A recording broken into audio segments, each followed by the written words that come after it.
Is responsible for killing 3 times more people in America per year than cervical cancer. The 5-year survival rate is only 50%, accounting for 8,000 deaths each year, and it is the 6th most common diagnosed form of cancer in the United States.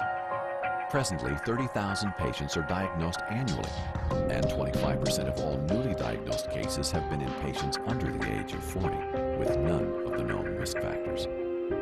Every hour of every day, in America, someone dies of oral cancer. I think the media is extremely important in emphasizing anything in terms of the screenings that are involved in the cancer arena. Again, oral cancer is kind of the hidden disease. President Nixon back in the 70s had a war on cancer, and we're winning the war on cancer. Every cancer survival rate has increased, with the exception of oral cancer. Oral cancer is one of the few cancers for which the survival rate has not improved in the last 50 years. This is due primarily to the fact that during this time, we have not changed the way we screen for this disease. And as with any form of cancer, the key to survivability is in early detection. After an informed public that is knowledgeable about the risk factors for oral cancer, the dental community is the first line of defense in early detection of the disease. I think dentists are the first line of defense against oral cancer. I think it's important the dentist sees the patient twice, sometimes 4 times a year, many more times than they see their physician, their gynecologist, their ENT.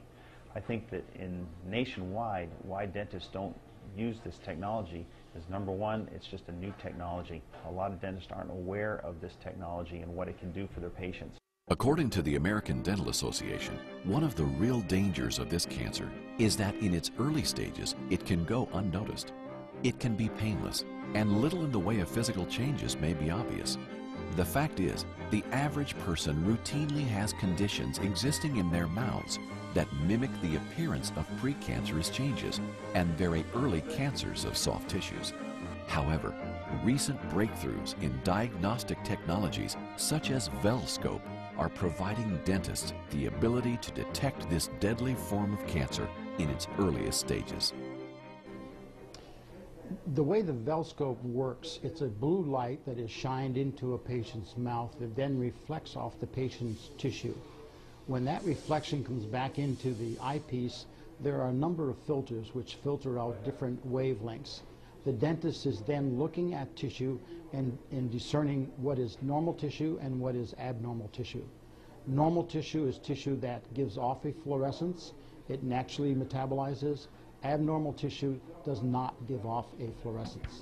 Developed by the British Columbia Cancer Agency in collaboration with MD Anderson Cancer Center, this FDA-approved technology emits a safe blue light into the mouth, enabling the dentist to immediately view the different fluorescent responses to help differentiate between normal and abnormal tissue, something not possible with the naked eye.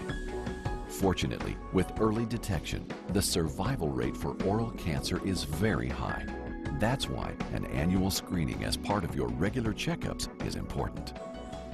6 months ago, I came into Dr. Green's office for a routine cleaning, and he detected a spot on my cheek, on the inside of my cheek, and used the Velscope on me. The Velscope is a painless instrument. It's like a flashlight.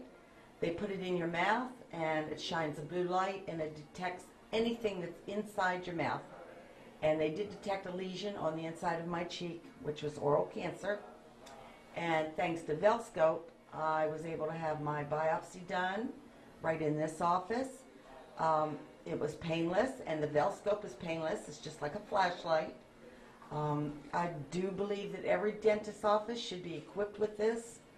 The technology is unbelievable. It's just unbelievable. It saved my life.